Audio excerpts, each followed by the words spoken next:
जय हिंद। चीन बहुत ही लंबे समय से भारत को हिंद महासागर में घेरने का प्रयास कर रहा है। इसके लिए वो एक इसे कहते हैं स्ट्रिंग ऑफ पर्ल्स। हालांकि स्ट्रिंग ऑफ पर्ल्स एक पौधा होता है जो मोतियों की माला के समान होता है। वो इसी माला के तहत भारत को दक्षिण दिशा में हिंद महासागर घेरने का प्लान बना रहा है। वो ये प्लान रच रहा है कि ऊपर में इस साइड में चाइना और पाकिस्तान भारत को घेरे हुए हैं ऊपर में, और नीचे से नौसेना से वो घेरना चाहता है। ऐसा नहीं है कि भाग के बैठा हुआ है, भारत भी इसको काउंटर करने के लिए एक लोहे की चादर नामक योजना पर काम कर रहा है जिसका नाम है आयरन कर्टेन, लोहे का पर्दा या चादर। नाव को समझते हैं स्ट्रिंग और पल्स और आयरन कर्टेन, इन दोनों को किस तरह से दोनों काम कर रहे हैं सब। चाइना का मंसूबा बहुत खतरनाक है, वो चाहता है कि एशिया का आओ बना सके।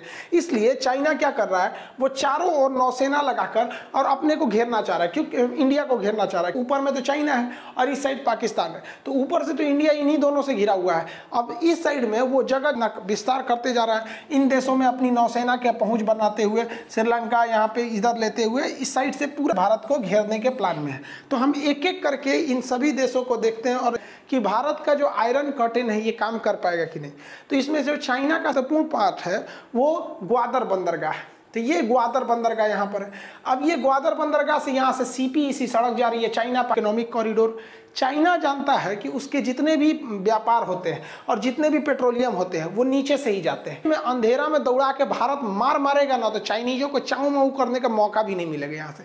इसलिए चाइना को हमेशा सताते रहता है कि मतलब उसको नीचे से नहीं जाना है, ऊपर से। तो इसलिए वो CPEC का सहारा लेता है। तो CPEC में यहाँ हो गया ग्वादर पोर्ट हो गया। अब इसमें इतना खर्चीला प्रोजेक्ट है कि पाकिस्तान की GDP चौपट हो गई। चाइना यही चाहता था कि पाकिस्तान अगर गरीब हो जाए हमेशा के लिए चाइना का गुलाम की तरह ट्रीट करेगा।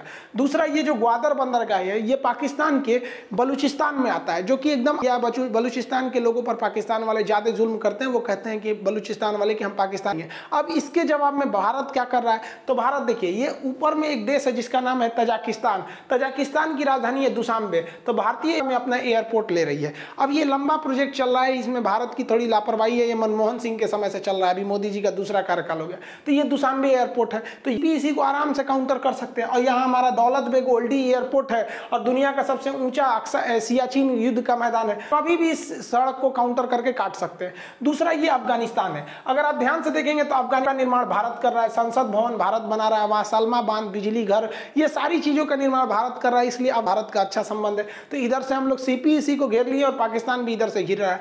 और इस ग्वादर बंदरगाह से महज 70 किलोमीटर दूर है यहाँ पे चाबहार बंदरगाह। ईरान का चाबहार बंदरगाह भारत ने ले रखा है यहाँ पे कंस्ट्रक्शन और चालू हो चुका है, जबकि चाइना का ग्वादर बंदरगाह अभी चालू नहीं हुआ है, भारत का चाबहार चालू हो गया। से अगर देखेंगे तो हमको घेरने आए थे चाइना, इस साइड से अपने घिर चुके हैं, दिख रहा है यहाँ अपने घिर चुके हैं। यहीं पे बात खत्म नहीं होती है, मोदी जी ने जाके ओमान से भी समझौता कर दिया और ओमान का एक बंदरगाह है दुबका बंदरगाह, इसको भारत नहीं। अब आप देखिए यहाँ पर हम लोग पाकिस्तान के ग्वादर बंदरगाह पे कई जगह से नजर रख सकते हैं, एक दुख से, एक यहाँ से चाबहार बंदरगाह से, और ये हमारा अपना द्वीप है लक्षद्वीप। लक्षद्वीप तो भारत का ही है, यहाँ से आराम से रख सकते हैं और भारत की सीमा खुद ही यहाँ तक है। हम लोग तो इनको अच्छा से बढ़िया से यहाँ घेर लिए हैं। तो जो चाइना के स्ट्रिंग ऑफ पर्ल्स है उस यहाँ पर उतना खतरनाक वो साबित नहीं हो पा रहा है। भले इस डायरेक्शन में क्या है इसको अभी चर्चा करेंगे। तो ये CPEC वाला एरिया यहाँ पे तो समझ में आ गया आप लोग को।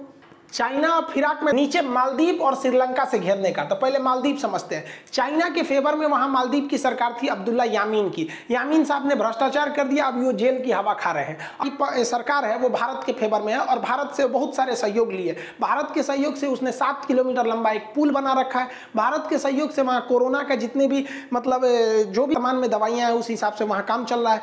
भारत के चाइना ने कहा था कि यहाँ हमको एक बंदरगाह दे दो जहाँ हम नौसेना ला सकते हैं। तो मालदीव ने कहा कि सुन चाइना, तोरा यहाँ पे प्याज ढोना है, कंटेनर ढोना है, सामान वामान ढोना है, भुकभुकवा लाइट बेचना है तो बेच यहाँ आके, हम नौसेना नहीं देंगे। और जो जेल में बैठे हैं ना हमारी जो पहले प्रधानमंत्री थी यामीन, वो तुम्हारी चमचाई करेंगे, हम नहीं करेंगे। चाइना की नौसेना गई। अब भैया व्यापार करो तो क्या दिक्कत है, चाइना की जहाजें तो मुंबई बंदरगाह में भी आती है, तो तुम्हारे जहाजों से दिक्कत थोड़ी है। मर्चेंट नेवी तुम्हारा ले आओ ना, क्या दिक्कत है। चाइना की मर्चेंट नेवी तो कलकत्ता बंदरगाह तक आती है और हमारी भी मर्चेंट नेवी जाती है उसके बंदरगाह तक जाती है, तो उससे कोई दिक्कत नहीं है। अब भारत ने उठाते हुए वहां पर मिलिट्री रडार लगा दिया। अब इस मिलिट्री रडार से यहाँ जितनी भी गतिविधियां होती हैं, पानी वाली जहाज जाए, चाहे नौसेना की जहाज जाए, हेलीकॉप्टर जाए, सब चीज को निगरानी रखा जा सकता है यहाँ पर। और साथ ही मालदीव की एयरफोर्स को ट्रेनिंग देने के लिए हमारे हेलीकॉप्टर और हमारी आर्मी यहाँ पर तैनात है। और जो जेल में बैठे हैं ना यामीन साबू कह रहे हैं कि मालदीव में भारतीय सेना क्या कर रही है, तो भारत ने कहा कि भैया ट्रेनिंग दे रही है आपको, हम चाइनीज वालों की तरह थोड़ी है कि डुप्लीकेट नहीं देंगे। एगो तो चाइना का सामान ही कमजोर होता है, उस पर से ससुरा ट्रेनिंग नहीं देगा, आधा सीखते में टूट जाएगा। तो भारत ने अपना हेलीकॉप्टर दे रखा और साथ ही साथ रडार रखा ही है। भारत ने मालदीव को डोर्नियर विमान दे रखा है। ये डोर्नियर विमान छोटे सीट के होते हैं और आराम से समुद्र की निगरानी कर सकते हैं। तो यहाँ से जो थी, जो उसके स्ट्रिंग ऑफ पल्स थे, वो तो एक ही जगह कामयाब हो पाए, सब ग्वादर में, क्योंकि पाकिस्तान को तो हम समझा ही नहीं सकते हैं। वो आसान से कहिएगा ना, भारत के लोग अगर पाकिस्तान से कहेंगे कि पानी पियो स्वास्थ्य के लिए अच्छा है, तो पानी पीना छोड़ देगा। है भारत वाला बोल रहा है सब, जरूर कुछ गड़बड़ है पानी में, पानी पी। तो पाकिस्तान को हम लोग नहीं समझा सकते हैं, मालदीव को तो हम लोग ने समझा लिया। यहाँ पर समझ में आ गया कि नहीं आएगा? हालांकि देखेंगे तो दोनों मुस्लिम कंट्री, लेकिन उतनी ज़्यादा जिद्दी है यहाँ पर। अब बात करते हैं हम लोग श्रीलंका की। तो श्रीलंका को भी हम लोगों ने मना लिया, वहाँ भी सेम कंडीशन थी। महिंद्रा राजपक्षे के समय में श्रीलंका बहुत ज़्यादा चाइना के फेवर में चला गया था, और जब उनको समझ में आया तब हो गया, चाइना ने इन्हें चूना लगा दिया। चाइना निचला बंदरगाह हम्बनटोटा, नक्शा के क्लास में हम्बनटोटा का हिस्ट्री पूरा डिटेल से बताए थे आप लोग को, जब कोल्ड वार चल रहा था उस समय से लेकर। लेकिन अभी की बात इस पे रहते हैं। हम्बनटोटा श्रीलंका का निचला बंदरगाह है। कहा कि यहाँ एयरपोर्ट बना दो और बंदरगाह बना दो, करोड़ों रुपए आएगा तुमको और हमारा कर्जा भर देना। और श्रीलंका को पता है एयरपोर्ट कॉमर्शियल जगह पे चलता है, अब हर जगह एयरपोर्ट सक्सेस थोड़ी हो जाता है। अब सब जगह का दिल्ली मुंबई एयरपोर्ट थोड़ी हो जाएगा, बहुत से एयरपोर्ट है नहीं निकलता है उन लोग का वहाँ पे। अब वो चाइना ने यहाँ से बना दिया और लंबा चौड़ा कर्जा थोप दिया। जब कर्जा नहीं दे पाए तब कहा कि भैया एक काम कीजिए कि ये बंदरगाह हमको दे दिए संचालन के लिए। तो बंदरगाह बाद में भारत के दबाव में आके चाइना को श्रीलंका ने कह दिया कि भैया हम आपकी सेना रखने नहीं देंगे यहाँ पर। लेकिन चाइना फिर भी वहाँ पे कर्जा दे रखा था, इसलिए हमारी नौसेना की जहाज़ों को यहाँ पर फ्यूल पेट्रोल वगैरह भरने को दे दिया जाएगा। लेकिन वहाँ का एयरपोर्ट अभी भी खाली है। अब श्रीलंका भारत से कहता है कि एयरपोर्टवा आप ले लीजिए, आप चलाइएगा। तो भारत कहता है यहाँ कोनो पैसेंजरे नहीं आते हैं, हमारा कोनो घाटा लगना है। लेकिन भारत यहाँ बहुत बड़ी गलती कर रहा है।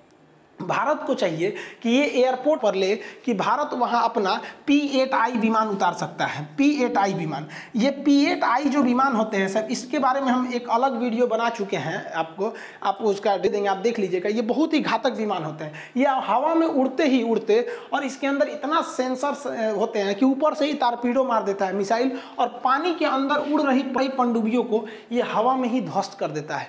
इसे उड़ता हुआ हम लोग यमदूत कहते हैं। ऊपर पूरी मतलब पनडुब्बियों के लिए तो हंटर है, इसे करते हैं सबमरीन हंटर। इसके आगे कोई नहीं टिक सकता है। और भारत के पास ये 9 ठो पहले से थे, अब याद। तो भारत इस P-8I की मदद से ये पूरे एरिया में निगरानी रख सकता है। इससे फायदा क्या होगा कि श्रीलंका का तो लगेगा कि भैया उसने अपना एयरपोर्ट दे दिया, और ये जहाज उतरती भी एयरपोर्ट पे ही है।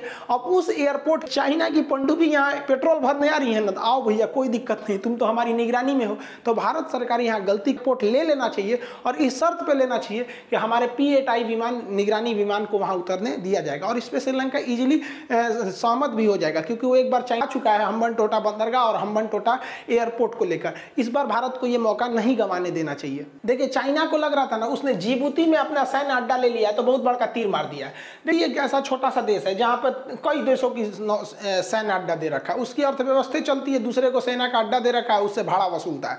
अब सैन्य अड्डा बहुत बड़े, बहुत एरिया होता है उन लोग का, कई किलोमीटर में होते हैं। अब सोचिए ना, यहाँ कोई एक मामूली होटल बना देता है 10 तल्ला, तो उसको कितना किराया आता है, और कोई कई किलोमीटर में देगा तो उसका कितना किराया इसी लोगों से ले रहा है, तो उसकी अर्थव्यवस्था ही चलती है। तो चाइना यहाँ गया और उसने कहा कि जिबूती में हम सेना का अड्डा ले लेंगे, क्योंकि ग्वादर में तो उसने ले ही रखा है। तो अरे भैया ये नहीं समझ रहा है कि भारत फ्रांस से समझौता कर रखा है, जापान से समझौता कर रखा है, और अमेरिका से समझौता कर रखा है। इस समझौते के तहत भारत इन देशों के सेना के अड्डे जहां हैं उसका इस्तेमाल कर सकता है। और इत्तेफाक देखिए चाइना की होशियारी, यहाँ पे जो उसने अड्डा लेकर रखा है जिबूती में, वहाँ फ्रांस का पहले से है, अमेरिका का पहले से है, और जापान का पहले से है। हम लोग बिना अड्डा लिए उसके अड्डा को प्रयोग कर सकते हैं, लेमुआ कामकोसा ऐसे समझौते हुए। यहाँ पे तो चीन का अड्डा रहे न रहे कोई फायदा नहीं है, कि युद्ध की स्थिति में भारतीय सेना वहां जाके बैठ जाएगा, नौसेना वायुसेना सब बैठ जाएगी, आराम से खाते रहेगी। फ्रांस वाला खिलाओ, तुम कुछ खिलाओ आराम से, युद्ध हो होगा तो उन्हीं फोड़ फाड़ के निपटा देंगे लोग यहाँ पे।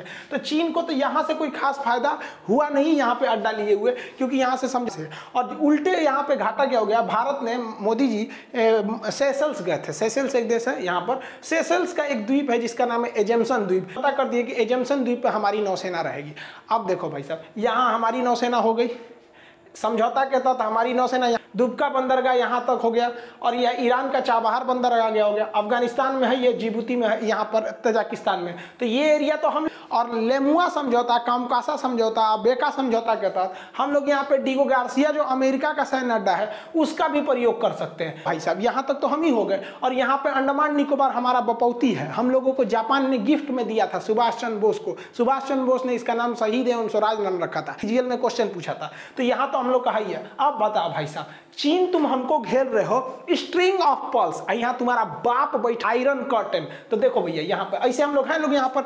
अब ऊपर में चाइना को लग गया कि भैया यहाँ पर दो ही देश जो भारत को घेर सकते हैं, एक शेख हसीना वाला बांग्लादेश और यांग सांग सूकी वाला म्यांमार। अब इसके बारे में तो वीडियो बताए थे, अभी आगे और समझा देते हैं। समझ में आ गया, इस साइड से हम लोग को खतरा नहीं है, चाइना जितना चिल्ला ले कोई खतरा वाला नहीं है, क्योंकि मोदी जी भी विदेश में घूमे हैं तो फालतू काम के लिए नहीं घूमे हैं, ये भी अच्छा काम करके आए हैं। अब आगे देखिए, चीन का पड़ोसियों से खटपट हो रहा है, खास करके यहाँ ताइवान से। ताइवान को चीन सोच रहा है हड़प लेना, लेकिन प्रधानमंत्री हैं बहुत ही एग्रेसिव है। इस साल भारत ने भी ताइवान का जम के साथ दिया, वहाँ से व्यापार भी किया, उसके फ्रीडम डे को भी मनाया गया। हालांकि ताइवान के फ्रीडम डे के पर से हम आपको वीडियो भी बनाए थे और कहे भी थे कि आप लोग इसको सपोर्ट करेंगे, आप लोग ने भी किया, भारत से बहुत सारे मीडिया ने भी किया, और चाइना ने विरोध किया इनका, और भारत को कोई फायदा नहीं हुआ। भारत ताइवान की ओर से हो गया, और WTO में ताइवान का साथ दे दिया। और भारत अब ये व्यापार मन बना रहा है कि जो सामान चाहिए अब वो ताइवान से मंगाया जाएगा। और ये हम कई वीडियो में बना चिल्ला भी चुके हैं, भैया सेम रेट पे ताइवान देता है तो हम यहाँ से क्यों ना खरीदे। अब ये जिनपिंग साहब को लगा, कोरोना फादर ऑफ कोरोना बकलवा, ये सोचा कि हम बांग्लादेश में आके घुस जाते हैं। पहले ही वीडियो में बताए थे कि यहाँ पर बांग्लादेश का सोनाडिया बंदरगाह लेना चाहता था, मोदी जी ने कैंसिल करवा दिया शेख हसीना से फ़ोन करके कि कैंसिल करा।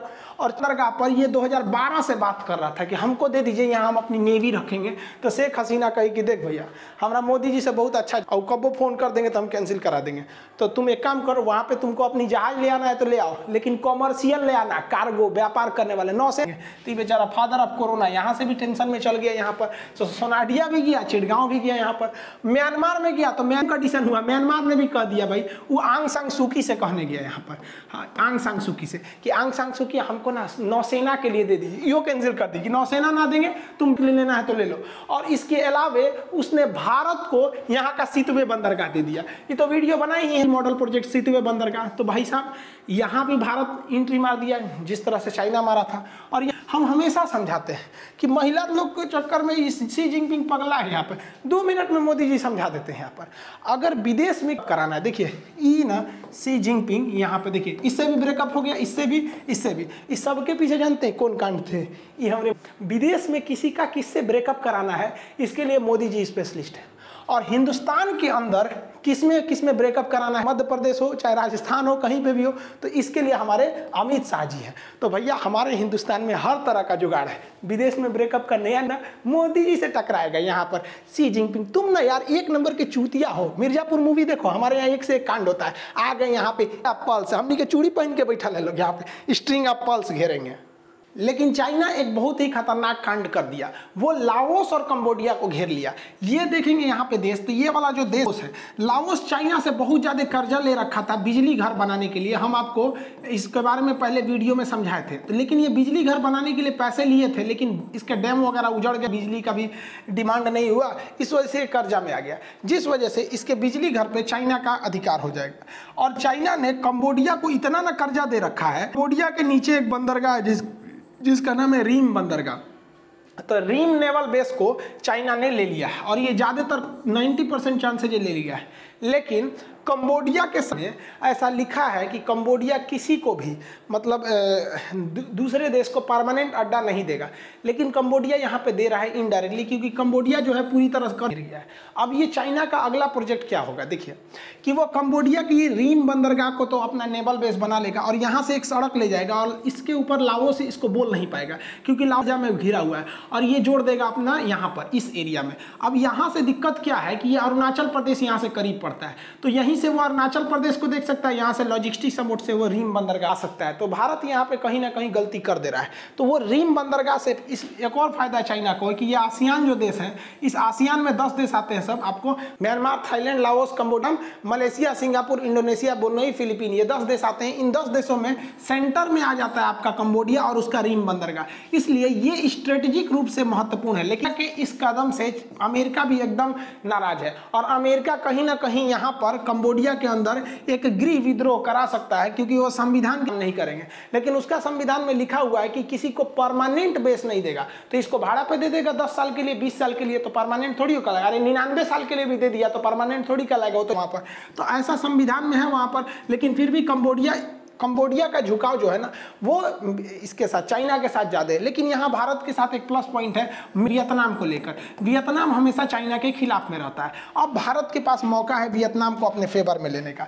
ये जो वियतनाम है, वियतनाम का जो है ये बहुत ही स्ट्रेटेजिक रूप से महत्वपूर्ण है, और इस एरिया में पूरी ईस्ट एशिया में सबसे गहरा बंदरगाह यही है, कैमरान बंदरगाह। बंदरगाह से महज 150 किलोमीटर दूर है चाइना की नेवी का सबसे बड़ा बंदरगाह, जिसका नाम है हेनान द्वीप। यहाँ हेनान द्वीप है। तो भारत सरकार को यहां से तो इमीडिएटली ये काम करना चाहिए कि पूर्वोत्तर भारत जो है, जिनका कोई डेवलपमेंट नहीं हो, सीधा सड़क म्यांमार, थाईलैंड, लाओस और ये एकदम वियतनाम तक ले जाना चाहिए। यहाँ पे इस 4 देशों को, इससे म्यांमार, थाईलैंड, लाओस और वियतनाम, इससे कई फायदे होंगे। देखिए कंपनियां भागी हैं कोरोना के बाद, वो सारी की सारी कंपनियां लाओस में ज़्यादातर भाग गई है, सॉरी वियतनाम में भाग गई हैं। तो हमें वियतनाम से आयात करने में फ़ायदा होगा। यहाँ से ट्रक से लोड करके आप आराम से पूर्वोत्तर भारत में ला सकते हैं और यहाँ डेवलपमेंट हो सकता है। जहाँ भी सड़कें और रेलवे स्टेशन गुजर गई वो एरिया ऑटोमेटिक डेवलप हो जाता है। ये पूर्वोत्तर इंडिया के लोगों को इधर जाने की ज़रूरत नहीं पड़ती। अगर आपको ये जाना है तो इधर ही जाना है, दिल्ली, पंजाब, हरियाणा, राजस्थान, गुजरात, इधर नहीं है। तो इसका डेवलपमेंट और बेहतरीन ढंग से होगा। और अगर हम कैमरान बंदरगाह, तो यहां से सीधा कनेक्टिविटी हो जाएगी और यहां इसके मेन एरिया पे हम लोग हमला कर सकते हैं। तो जो चाइना सपना देख रहा है कि ग्वादर में पहुंच के इधर, अरे भैया उसी का काउंटर पार्ट हम यहां से पहुंच के कैमरान में, तुम्हारे इधर हांगकांग का एरिया एकदम करीब है, यहां से तुमको एरिया पे हम हमला कर सकते हैं। इसके अलावा से हम लोगों ने म्यांमार को, पनडुब्बी को लीज पर दिया है, उसी तरह वियतनाम को भी हम लोगों को हथियारों को लीज पे देना चाहिए। और इसके पेट्रोल को निकालने नहीं देता है चाइना, कहता है कि मेरा ये कमजोर है। तो वियतनाम हमसे रेडी भी हो सकता है, क्योंकि वियतनाम से हम ये कह सकते हैं कि पेट्रोल तुम्हारा चाइना पूरा ले जा रहा है, तुम हमको दे दो, 50% निकाल के तुमको दे देंगे, अब 50, और हम लोग से थोड़ा ना चाइना अझुराएंगे, जो वियतनाम से छोटा मोटा देश से अझुरा जा रहा है। तो भारत को ये काम जल्दी से जल्दी करना चाहिए। दूसरी, इस सड़क का एक सेकेंड पार्ट को हम लोग को नीचे से सिंगापुर तक ले जाना चाहिए। बहुत ही ज्यादा डेवलपमेंट है, इससे चाइना के ऊपर इतना प्रेशर पड़ेगा, क्योंकि चाइना को जब भी व्यापार करना है तो वो इसी मलक्का से होकर जाता है। अगर हमारी कनेक्ट हो जाएगी तो चाइना के ऊपर मनोवैज्ञानिक दबाव पड़ेगा कि भैया ये मलक्का के पास भी है, और दूसरा अंडमान निकोबार हमारा यहाँ है। तो जो पहले एक सरदर्द था अब डबल सरदर्द हो जाएगा। और उसके बाद सब चाइना से कहो कि याद है गलवान घाटी, आओ ससुरो तुनाई तो 2 किलोमीटर, हम 2000 किलोमीटर चलाएंगे तुम्हारा खोपड़िया तक। तो हमको लगता है कि मोदी जी भी इस पर ध्यान देंगे, क्योंकि ये एरिया चाइना को छुट्टा छोड़ना, नीतियाँ एग्रेसिव रही है। हम लोग बहुत ही मेहनत से चाइना की जो स्ट्रिंग ऑफ पल्स थे उससे बाहर निकले हैं। अभी मेन थ्रेट 2 ही जगह से, एक ग्वादर से है, बात नहीं सुनेगा, और दूसरा ये आपका रीम बंदरगाह से, क्योंकि ये चाइना ऊपर से सड़क बना के लेके चलाएगा लाओस के रास्ते से, तो दिक्कत हो जाएगा। और हमारी सड़क रहेगी तो फिर दिक्कत नहीं होगा। अगर सड़क लाते भी हो तो हम भी वहां से पहुंच जाएंगे। गवर्नमेंट काम करेगी। आगे आपको वीडियो में समझा देंगे कि यहाँ पर जो अमेरिका का जो बेस है, जिसको नाम है डिगो गार्सिया, अक्सर क्वेश्चन आते हैं डिगो गार्सिया किस महासागर में, तो इस पर जो लेमुआ समझौता हुआ है या BEK समझौता हुआ है या कौन का सा, इसको हम नेक्स्ट वीडियो में, आई होप आप इसको समझ गए होंगे। मिलेंगे नेक्स्ट क्लास में। जय हिंद।